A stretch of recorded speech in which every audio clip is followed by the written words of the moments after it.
worship your holy name. I worship your holy name.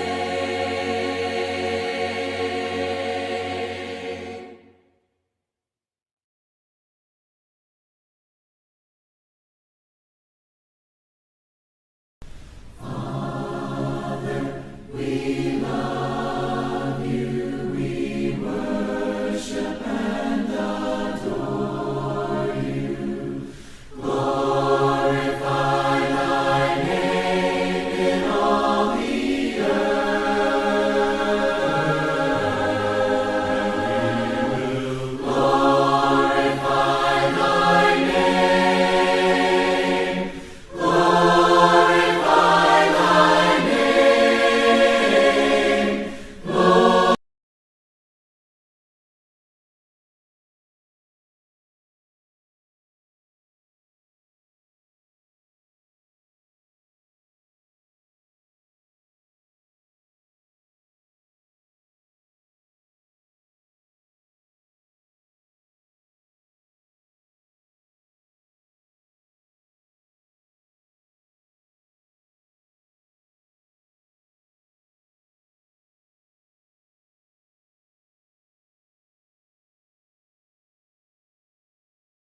All right, we'll go ahead and get started. It's not 5 o'clock yet, but I was late to class this morning, so there's that.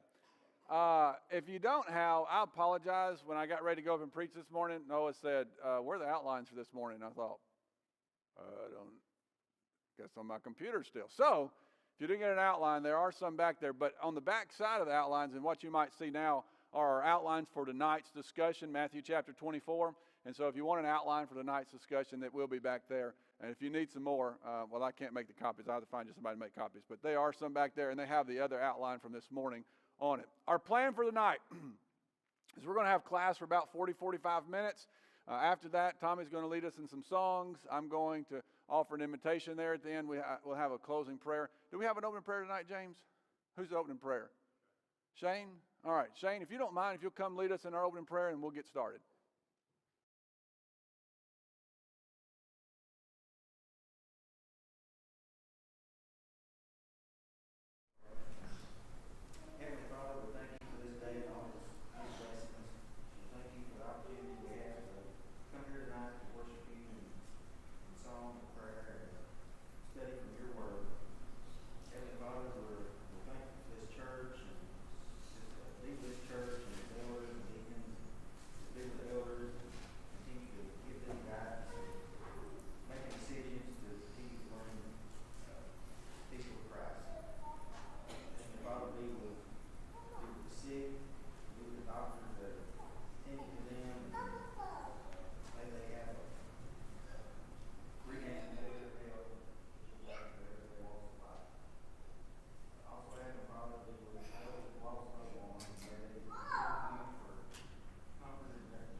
Check, one, check.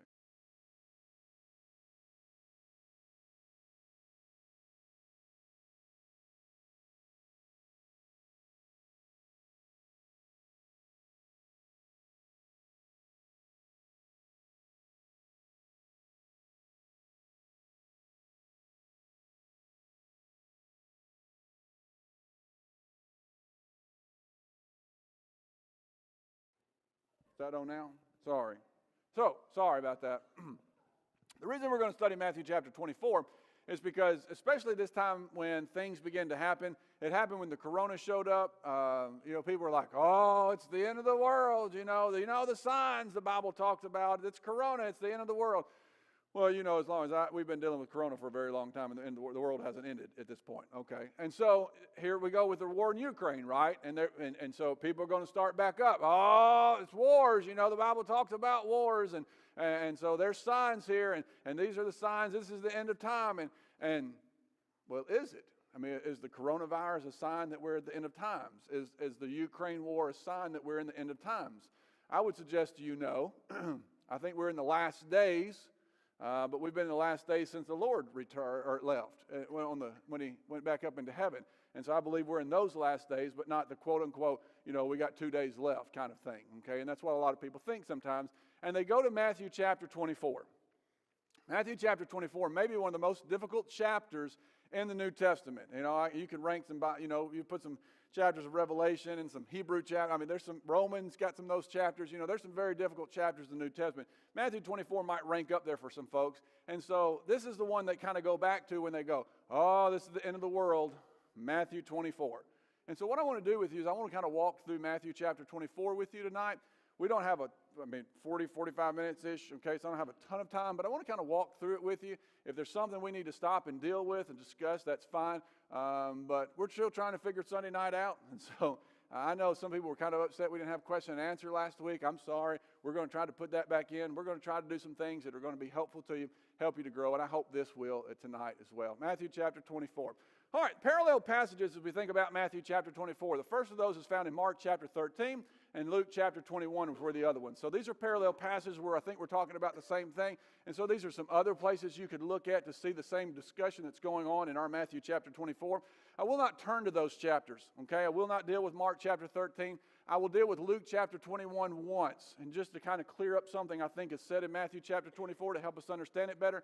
But if you want to expand your study on this, these are two chapters you would want to look at as you think about this idea of Matthew chapter 24. Again, Mark 13, Luke chapter 21. Let's deal with a little bit of background of Matthew chapter 24. Before we get into that, there were the parable of the two sons. You read about that in Matthew chapter 21, verses 28 through 32. You remember the two sons? Remember, there's one, he says, go, and the guy says, no.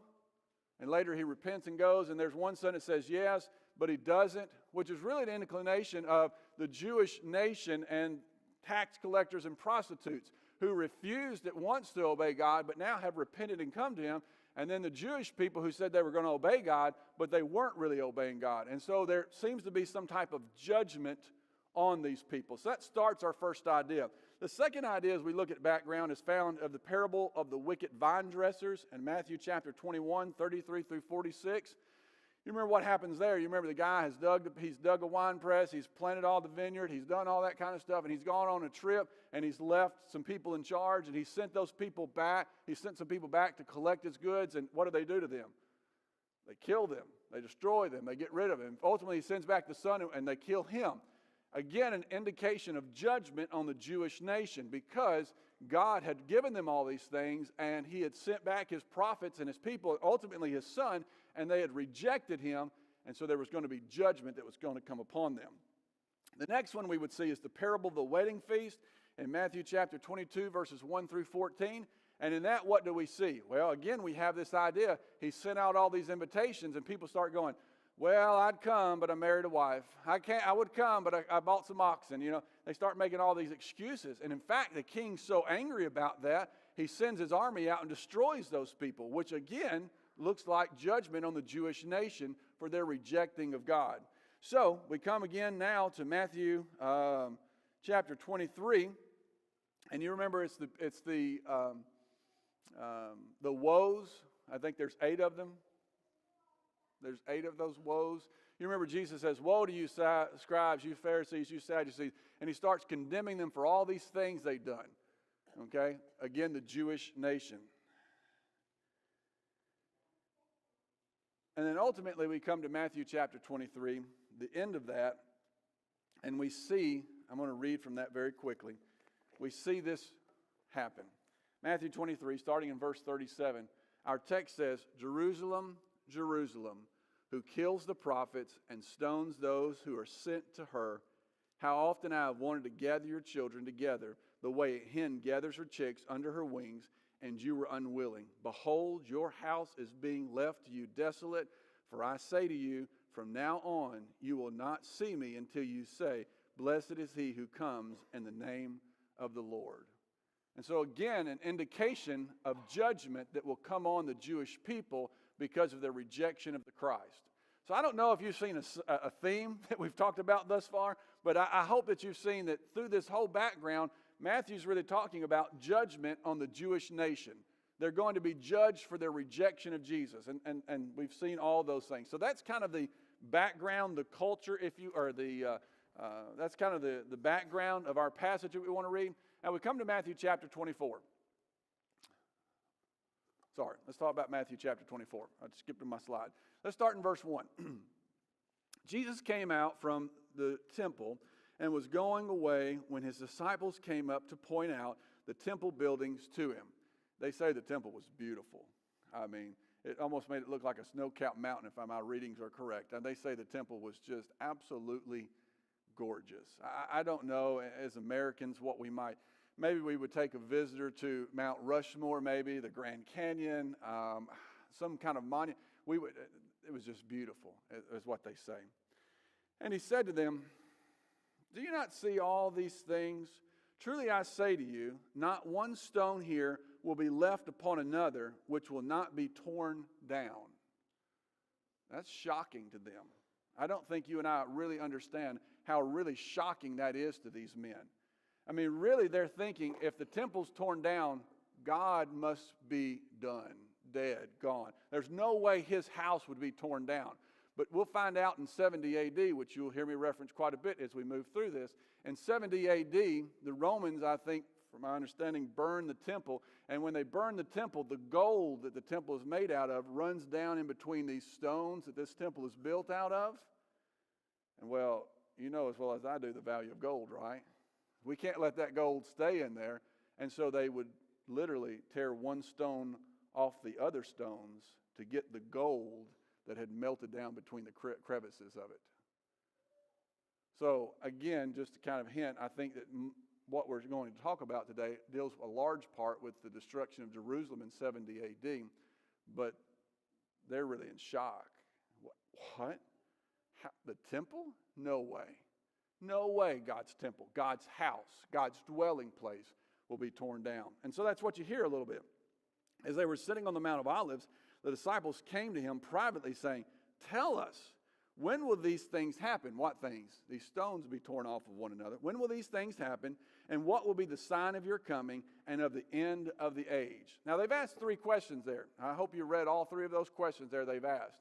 I don't know. I'm not sure they think they've asked 3 different questions, but the reality is they've asked 3 different questions.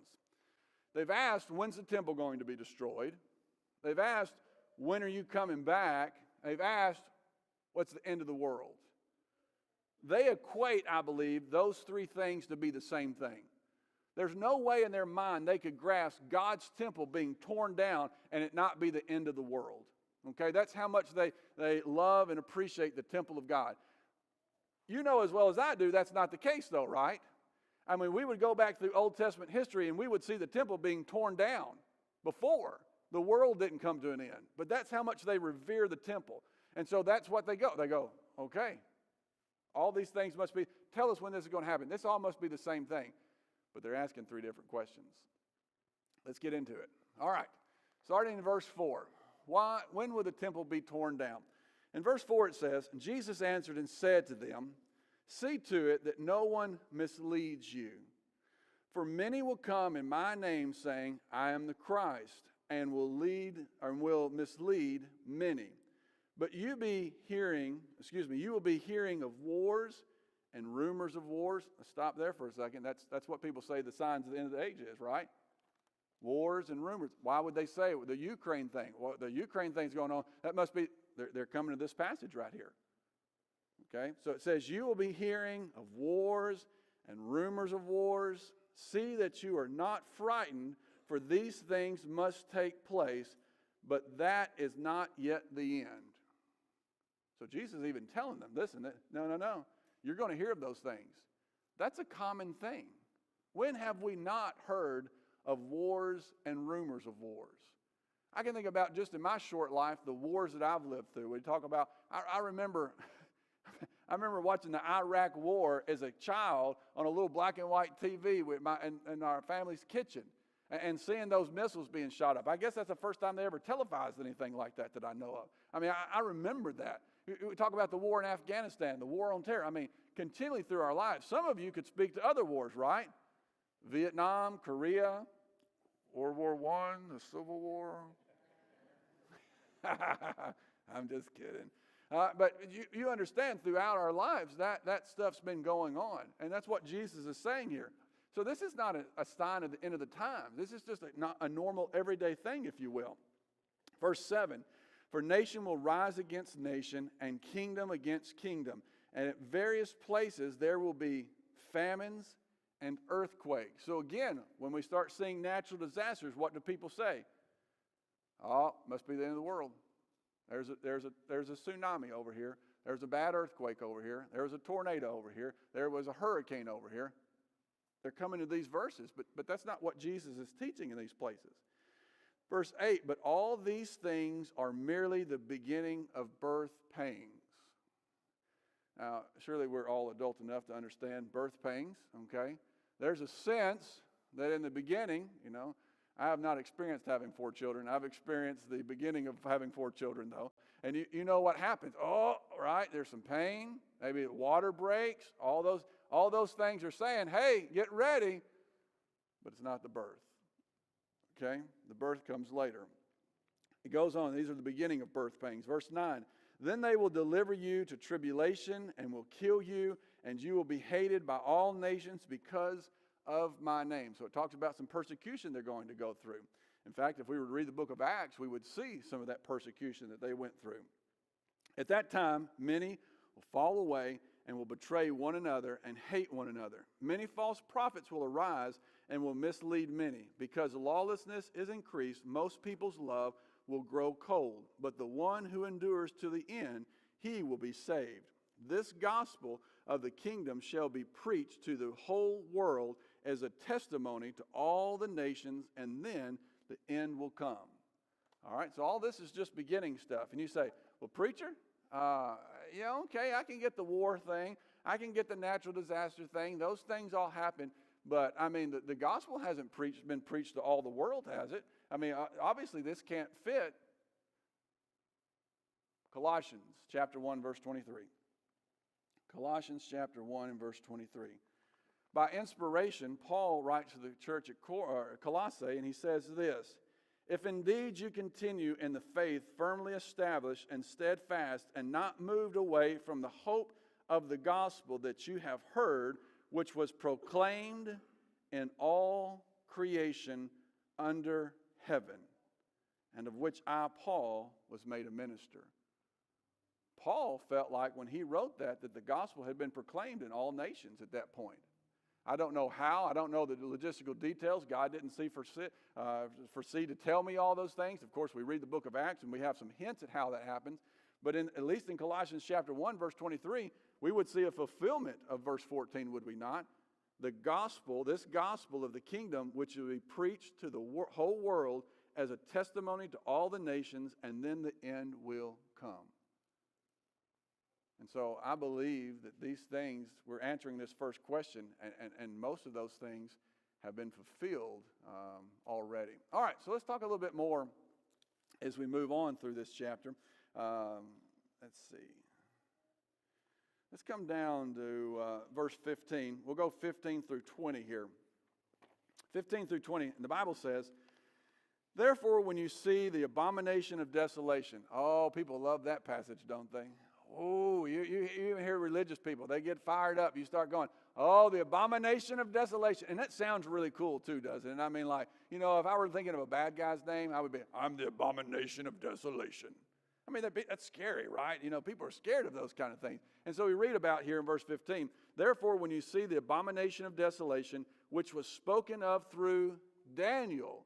So Jesus gives us a clue here of the inspiration of Daniel. He believes Daniel wrote Daniel. But this abomination of desolation is found in Daniel, the prophet, standing in the holy place. Let the reader understand. So I know a lot of times people go, well, you can't understand that. But Jesus thought you could. I mean, he said that, right? Let the reader understand. He understood that there could be an understanding. Daniel chapter 9 is where this is found. I'm going to flip over there.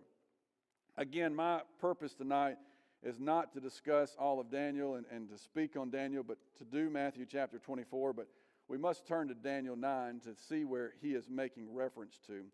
Again, Daniel chapter 9.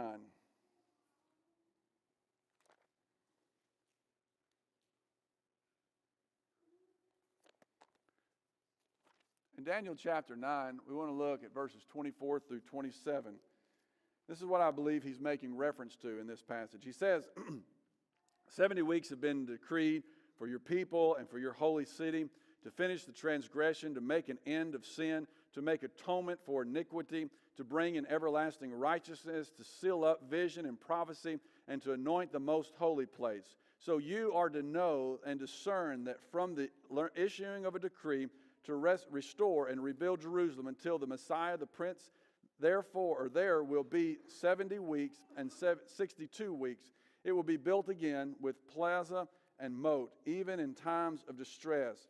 Then after the 62 weeks, the Messiah will be cut off and have nothing, and the people of the Prince who is to come will be destroy the city and the sanctuary, and its end will come with a flood. Even to the end, therefore, will be war. Desolation are determined. And he will make, this is verse 27, he will make a firm covenant with the many of 1 week, but in the middle of the week he will put a stop to the sacrifice and grain offering, and on the wing of, my translation has abomination. We've already seen the word desolation at the end of verse 26. Now we see the word abomination in verse 27. And will come to you and who makes desolation. So again, we see that word there, or desolate, even until the complete destruction, one that is decreed, is poured out on the one who makes desolation. So again, we see that idea. So Matthew 24, I believe, is referencing Daniel chapter 9, talking about this abomination of desolation. He says in Matthew chapter 24, when you see him standing in the holy place, I want to go to Luke. I said I wasn't going to turn there, but once, and this is the time that I want to turn there. Luke chapter 21 and verse 20. What does it mean, standing in the holy place? Luke chapter 21 and verse 20.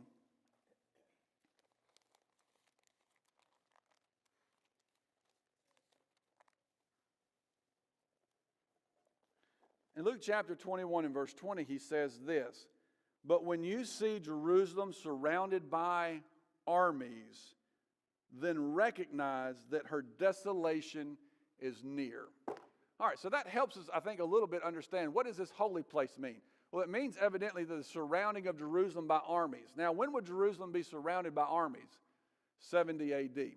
In 70 AD, the Romans were sick and tired of the Jewish people. If you ever wanted to take over people and rule people, it would not be the Jewish people. I mean, they continually fought back, and they were a problem. They were the problem child, okay, if you will, over and over and over. And so they were fed up. And Titus, I believe, the leader of the Roman army at that point in 70 AD, they come and surround Jerusalem, and they're going to destroy Jerusalem in 70 AD because they are sick and tired of her.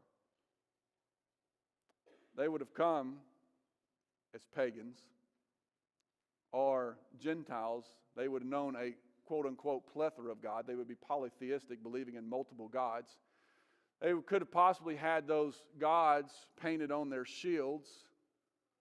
Could you imagine an army marching into your city with pagan gods on their shields, fixing to take you over?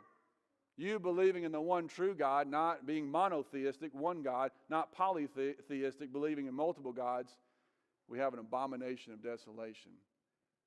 It would be the idea of the Gentiles did horrible things to the Jews. We would think about Antiochus, the fourth Epiphanes, for example. When he took over the temple, you know what he did? This is a Greek leader before this. What he did was he set up a statue to Zeus, and he sacrificed a sow on the altar. What do you know about pigs? Unclean. I thought somebody was going to say they taste good, but biblically speaking, yes, they're unclean animals. And so what if you were to take an unclean animal and sacrifice it on one of the most holy places to God, the altar, or the altar? What do you think the people would have thought? It's defiled. And so these Gentiles, these polytheistic Gentiles, are fixing to come into their city again. And so I believe that when he talks about in verse 15 this abomination of desolation in this holy place, I believe Luke clears it up a little bit for us. It means when this Roman army shows up on your doorstep, when they come with their pagan gods on their shields, I believe that's what he's making reference to. We come back to our text and continue in verse 16. Then those who are in Judea must flee to the mountains. Now, a lot of people say this abomination of desolation is the end of time. It's Jesus coming back. Let me ask you a question. What good would it do for you to flee to the mountains if Jesus comes back? Do you think Jesus is going to be like, man, I knew they were just here a while ago. I don't know where in the world they went. In the mountains. I mean, I think Jesus knows where they are. I mean, it's not going to do any good to, it's like me going, hey, when Jesus comes back, y'all run to Walmart. He'll never find us there. Well, that doesn't make any bit of sense, does it? It wouldn't make any sense to run to the mountains. Well, we go on. It says, then those who are in Judea must flee to the mountains. Whoever is on the housetop must not go down to get the things out of their that are in their house. In fact, it goes on and says, whoever is in the... Well, let's talk about the house. Why would that be important?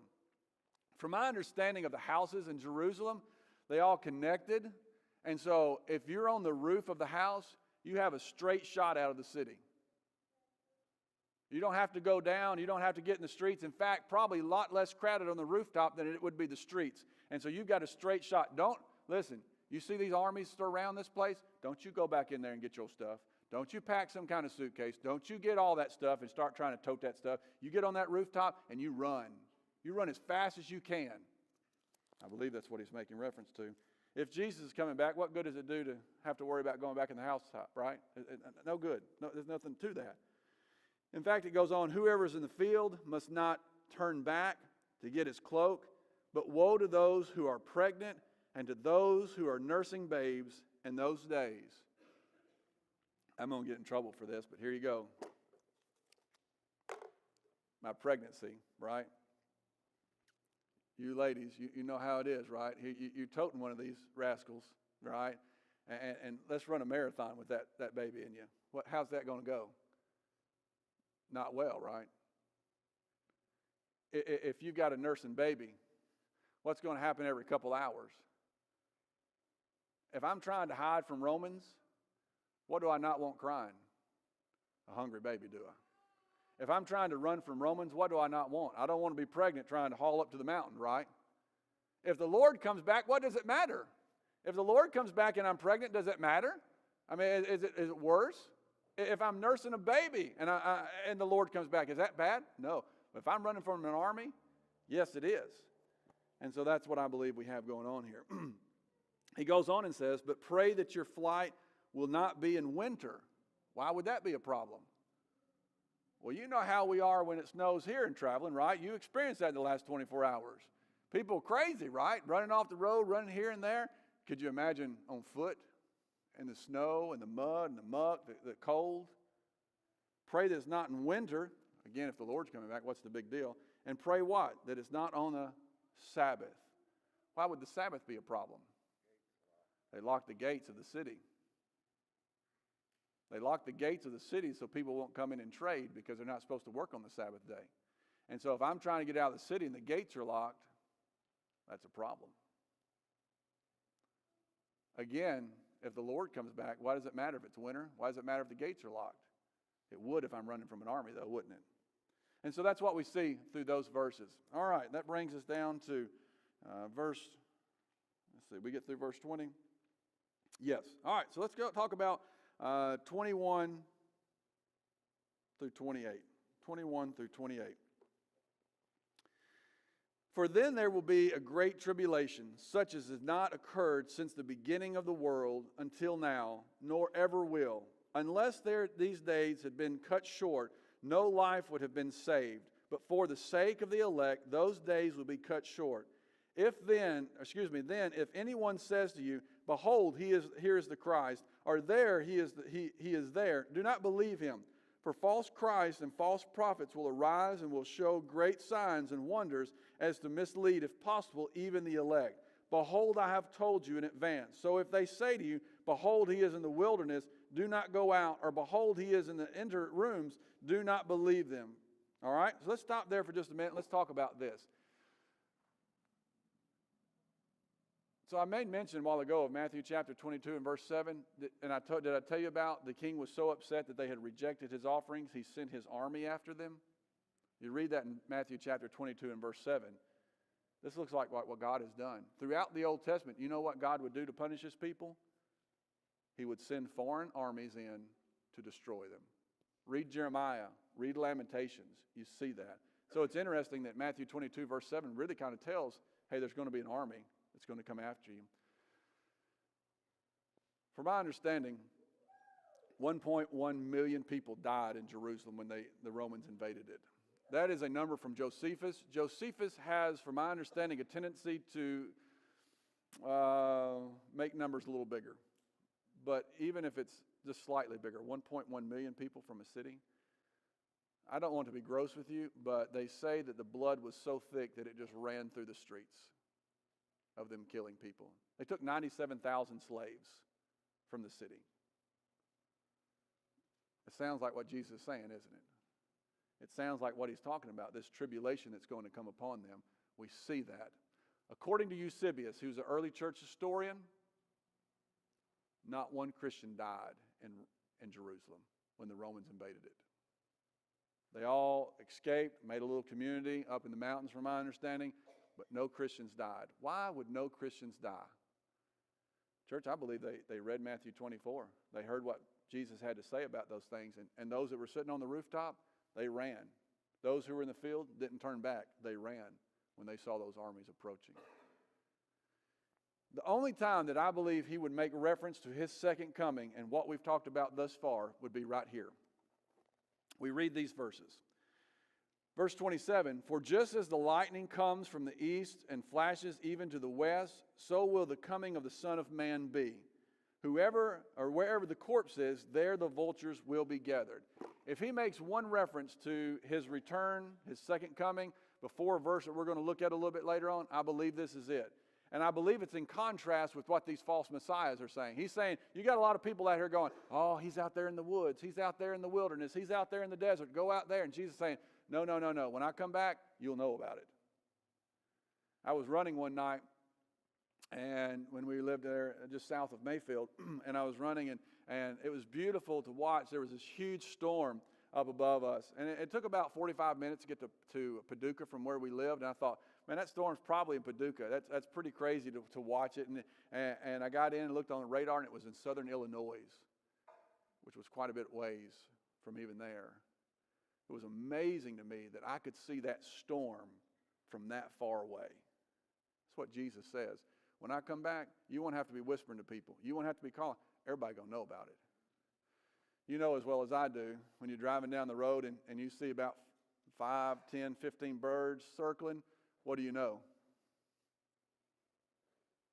Oh, come on. Something's dead, right? I mean, there's a deer that's been run over. There's something out there. Those old buzzards know that. They found that dead thing, and they start. That's what Jesus is saying. You're going to know it. There's no doubt. You see those birds circling. It's there. It's out there. That's what Jesus is saying. When I come back, you won't be going, I wonder if Jesus come back. There's a lot of religious groups today that teach that idea that he's come back secretly. Jesus said that's not true. That's not true. All right, so that's the tribulation aspect. Let's talk about maybe the toughest part of it. Maybe the toughest part of it. Verse 29. If I were writing, or if I were making a movie about the end of the world, I would use some of this language. I would use some of these things in my end of the world kind of stuff. I'll just be honest. In our culture, when we read these things I'm about to read to you, starting in verse 29, we think about the end of the world. Okay, that's what we think of. We would make movies about that. But our culture doesn't dictate what this means. Let's put this passage back in the culture that they lived in, and what did it mean to them? So let's read it together here. But immediately after the tribulation of these days, the sun will be darkened, and the moon will not give its light, and the stars will fall from the sky, and the powers of the heavens will be shaken. And then the sign of the Son of Man will appear on the sky, and then the tribes of the earth will mourn, and they will see the Son of Man coming on clouds in the sky with power and great glory. And he will send forth his angels with a great trumpet, and these will gather together his elect from the four winds and from one end of the sky to the other. Well, preacher, that has to be. I mean, that has to be describing it. I mean, those are all end of the world kind of things until you start reading the Old Testament. And when you start reading the Old Testament, especially the Old Testament prophets, this language, apocalyptic language is what we would call it, this apocalyptic language that's being used here was used quite often in the Old Testament prophets.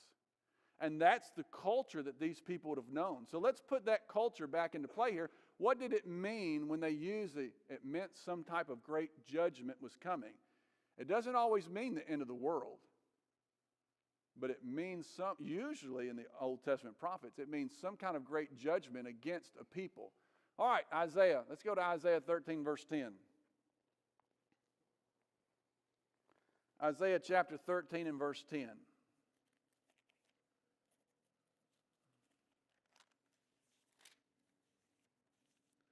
In Isaiah chapter 13, verse 10, we see judgment against Babylon. You can go back and read the rest of the chapter, but I just want to read verse 10 because I want you to hear how God describes his judgment against this nation.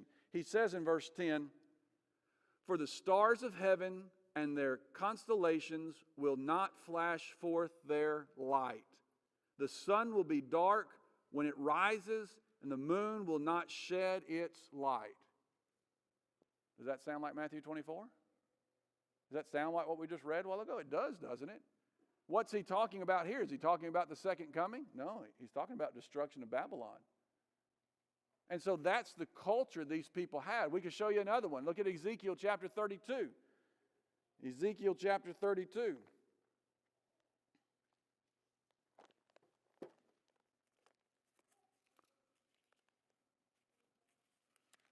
In Ezekiel chapter 32, let's look at verses 7 and 8. He's talking about the destruction of Egypt here. And what does he say to them? He says in verse 7, "And when I extinguish you, I will cover the heavens and darken their stars.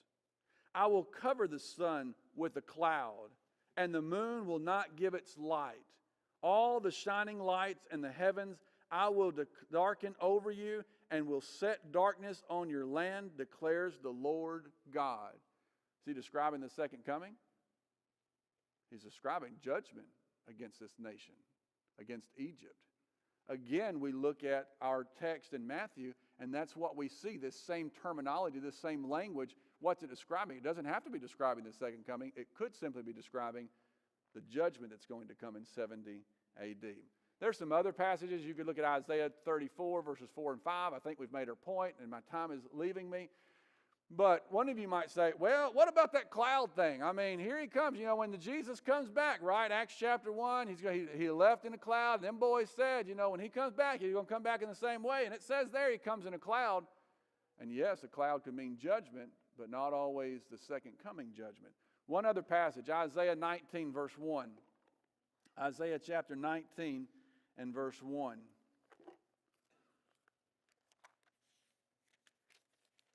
Isaiah chapter 19 and verse 1, the oracle concerning Egypt. Behold, the Lord is riding on a swift cloud and is about to come to Egypt. The idols of Egypt will tremble at his presence, and the heart of the Egyptians will melt within them. So again, a picture of judgment of the nation, not of the second coming. That's the language we read. That's the culture that we're getting this from. That's what they understood this is. Not our culture, that we'd make a movie about this being the end of the world, but their culture, judgment on a nation. Judgment on a nation.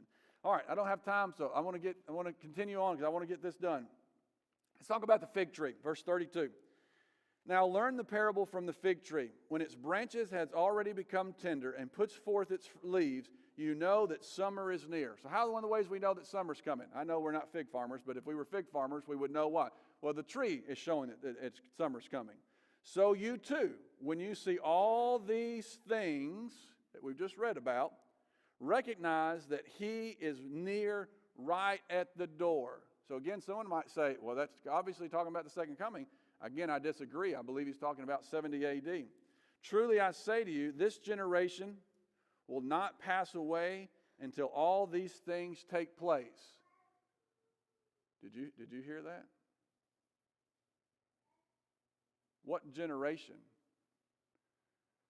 Well, he uses the word generation in another place, and we know what a generation is. It's amount of people, right? 40 years, maybe at the most, we might say of generation, but maybe less than that. And so, what did he say here? Truly, I say to you, this generation. Who's he talking to? Those people right there, right? We know Jesus lived about 30 some odd years. We could say maybe 33, 34 at the most, depending on how you figure time up, his birth and his death and all those things. If we say 40 years, that puts us around 70 AD. If we're talking about the very youngest of this generation, so all these things would have to happen at least around 70 AD. Truly I say to you, this generation will not pass away until all these things take place. That's the key verse in the passage, is it not? If we understand verse 34 being where it is, we can understand the book. The chapter. because that tells us that these things he's mentioned before are going to happen before that generation's gone. And I think we're being generous at 40 years. He goes on, verse 35. Heaven and earth will pass away, but my words will not pass away. Okay. I believe all that we've just read deals with the destruction of Jerusalem in 70 AD. So when people start going, oh, these are signs of the second coming, and they go to Matthew chapter 24, when you look at verse 34, it's very plain that those things he's talking about, those things we call as signs at the end of the time, are going to be fulfilled in that generation. And I believe that's 70 AD. Now we shift gears, though. Okay? Look at verse 36. But, okay, he's changing here. But of that day and hour, no one knows. Now, wait a minute. We've just talked about all this time where here's the signs, here's all these things they're going to tell us, and now all of a sudden we've changed to what? Now we don't know. Now we don't know. What do you mean we don't know? All right, so he goes on. But that day and hour no one knows, not even the angels of heaven, nor the Son of Man, but the Father alone. What day? You remember those three questions we asked? The first question they asked was, when the temple going to be destroyed? That's 70 AD. The next question, when are you coming back, and what will be the end of the age? He's answering those two questions now. Nobody knows. Not even the Father in heaven. In fact, he goes on and says, for the coming of the Son of Man, I'm in verse 37, for the coming of the Son of Man will be just like the days of Noah. Okay? For in those days before the flood, there were eating and drinking, marrying and giving in marriage, until the day that Noah entered the ark. So what was it like before it rained on Noah? Well, according to this, people were marrying, they was going out to eat, they was doing this, working, doing all. It was just a normal day. He said that's what it's going to be like when the Son of Man comes back. Can I suggest something to you? All these people that keep saying they know when the Son of Man is coming back, I wouldn't trust them with anything, because they're liars. Everybody keeps saying, I know. Oh, I'm going to put a date on this. Let me tell you what I know. They're wrong, because no man knows. No, there's no kind of secret mystery they got figured out. They read Revelation backwards or something and figured out the day that's going to be. No. Jesus himself said, I trust him. He's truthful. He said, no man knows. No man knows. Be like Noah's day. Could you imagine being in Noah's day? You're just going along about your business, all of a sudden, man, it's raining. What's this water falling out of the sky for? And very shortly, you're bound for destruction. That's going to be like when the Lord comes back. It's going to be very quick. No one will expect it. There will be two men. So he gives an example of that. Verse 40, there will be two men in the field. One will be taken and the other will be left. Two women will be grinding at the mill. One will be taken, one will be left. Verse 42, therefore be on the alert, for you do not know which day your Lord is coming. But be sure of this, that if the head of the house had known at what time of night that the thief was coming, he would have been on the alert and would have not have allowed his house to be broken into, right? You understand that, don't you? I mean, if a thief calls you today and says, listen, I'll be over there about 3 o'clock this morning. If you don't mind, leave the door open. I know some of you might leave the door open and the gun cocked. You know what I'm saying, right? I mean, hopefully you'd call the police and tell them and not take the law into your own hands. But that's how some people, oh, come on, yeah, we'll leave the door unlocked for you. Leave the light on. Thieves don't do that. We don't know when they're coming. He goes on, for this reason you also must be ready, for the Son of Man is coming at an hour that you do not think he will. Who then is the faithful and sensible slave whom his master put in charge of his household to give them their food at the proper time? Blessed is that slave whom his master finds in doing when he comes. Truly I say to you that he will put him in charge of all his possessions. But if that evil slave says in his heart, my master is not coming for a long time, and begins to beat his fellow slaves and eat and drink with drunkards, the master of that slave will come at an hour when he does not expect him, and an hour which he does not know, and will cut him in pieces and assign him a place with the hypocrites. In that place there will be weeping and gnashing of teeth. I know that we have a chapter break there, and that's an unfortunate chapter break, because he's continuing in Matthew chapter 25 the theme that he's already started here, and that's the return of Jesus. And so we see the return of Jesus in the parable of the virgins. There were 5 that were ready, and there were 5 that were foolish. They were unprepared. We will go on down and we would see what? We would see the parable of the talents. There were 2 guys who took what Jesus or the master had given them and used them and worked for him and were faithful, and one who was not. And then lastly, what do we see? We see the judgment scene, the sheep and the goats that have been separated. And so again, it just plays into that's what Jesus was talking about. You know, if they put a chapter break at that verse we talked about a while ago, it might have helped a little bit, but that's not where they put it. Again, I believe, according to my study, verse 34 is key to Matthew chapter 24.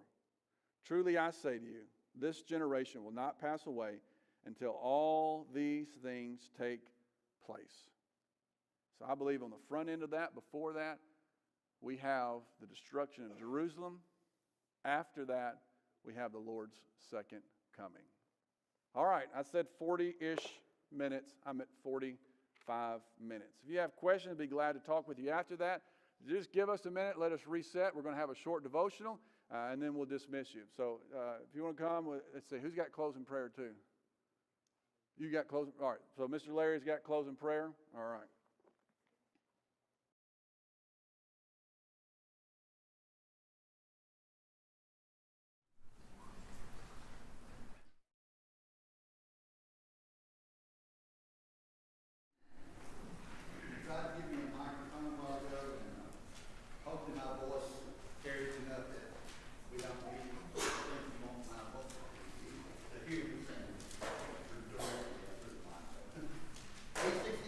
Marking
want to share this devotional thought with you. I think it's kind of humorous, but it makes a very good point, I think.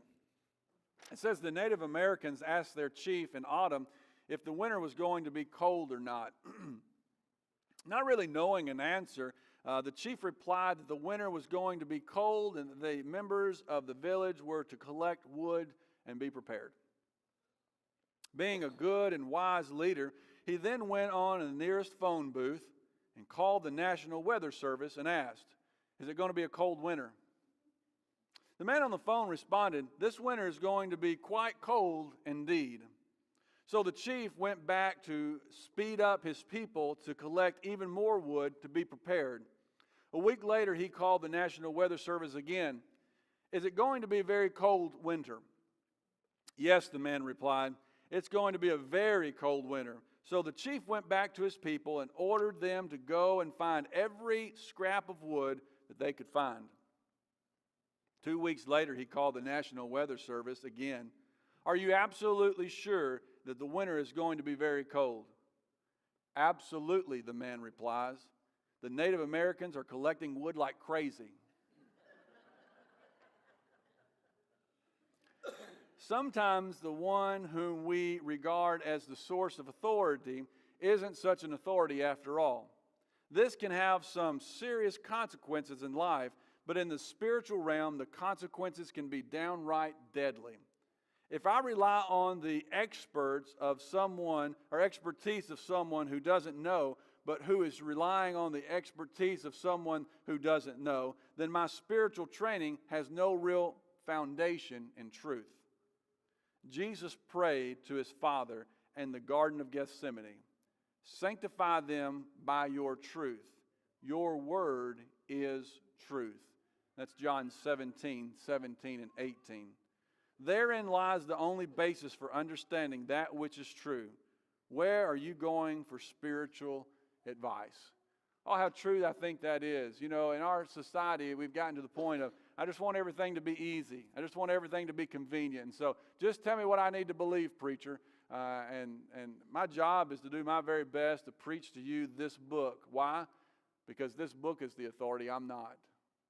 And we need to be very careful just to trust, "Oh, well, that's what the preacher said."